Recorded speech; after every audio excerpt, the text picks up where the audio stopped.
আসসালামু আলাইকুম। আপনারা সবাই কেমন আছেন? আশা করি সবাই ভালো আছেন। আমিও ভালো আছি।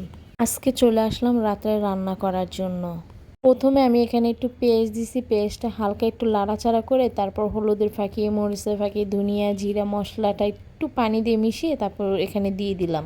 তারপরে বেশ কিছুক্ষণ লাড়াচাড়া করে তারপর ওখানে আমি যে মাংসটা রান্না করতেছি বলেন তো এটা কিসের মাংস? এটা কিন্তু গরুর মাংস না, এটা হচ্ছে মহিষের মাংস। অনেকে আবার মহিষের মাংস খায় না, কিন্তু আমি প্রথম ভালো লাগতো না, পরে একদিন ভালো করে রান্না করে খেয়েছি, দেখি না ভালোই লাগে। আর রান্নাটা ভালো করে কষায় রান্না করলে তখন আর ওই যে একটা স্মেল থাকে না, ওই স্মেলটা আর থাকে না। তখন আর বুঝতেই পারবেন না যে এটা কি মহিষের মাংস না গরুর মাংস। আর একটু টক দই দিয়ে দিলাম, না হলে মাংসটা সিদ্ধ হইতে অনেক বেশি সময় লাগবে। তারপর ভালো মতন কষাতে হবে। প্রায় আমি আধা ঘন্টার মতন কষাইছিলাম, কষানোর পর পানি দিইনি। এটাকে আমি ভালো মতন কষিয়ে নিয়েছি। কষিয়ে নেওয়ার পর এখানে একটু গরম মশলা ফাঁকি যেটা আমি বাসায় করেছি ওটা আমি দিয়ে দিব। দেওয়ার পর আরও কিছুক্ষণ ভালো মতন কষাবো আমি এটাকে। ভালো মতন কষালে যে একটা স্মেল থাকে ওই স্মেলটা আর থাকবে না। আর আজকে আপনাদের সাথে একটা গুরুত্বপূর্ণ কথা শেয়ার করব আমি। জানি না এই ধরনের জিনিস কারোর সাথে হয়েছে কিনা। এই ধরনের জিনিস আমার সাথে আজকে থেকে ৩ বছর আগে একবার হয়েছিল, আর আজকে সকালে এই ঘটনাটা হয়েছে আমার সাথে।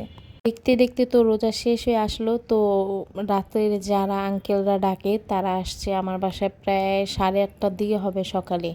ওনারা একসাথে 3 জন আসছিল আমার বাসায়। তো ওনারা বলতেছে ঈদ উপলক্ষে ওনাদের কিছু দিতে, তো আমি 3 জন মানুষকে 1,000 টাকা দিছি, বাট ওনারা 1,000 টাকা নিবে না। ওনারা আমাকে বলল যে না, আপনি আমাদের 3 জনকে 2,000 করে, 3 জনকে 6,000 টাকা দিতে হবে। তো আমি তো বেশ অবাক হয়ে গেলাম, কারণ আমার যতটুকু সামর্থ্য আমি আপনাকে দিব, আমি খুশি হয়ে দিব। তো এখানে তো আপনি আমার থেকে এরকম চেয়ে নিতে পারেন না। আর আমি এখানে ভাড়া থাকি, এমন তো না যে আমি বাড়িওয়ালা বা আমার তো চাইলেও এই জিনিসটা মানান যেত।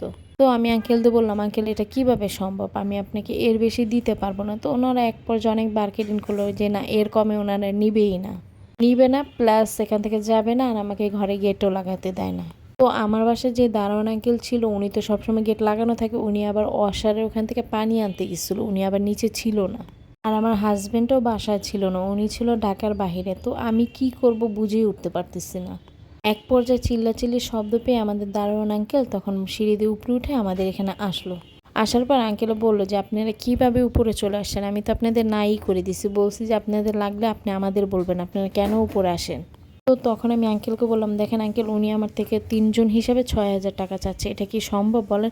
আমার সামর্থ্য অনুযায়ী আমি এই টাকাটা দিব, আমি তো এর বেশি ওনাদের দিতে পারবো না। তখন আঙ্কেল ওনাদের সাথে চিল্লাচিল্লি করলো যে এর বেশি কিভাবে দিবে, উনি তো আর বাড়িওয়ালা না।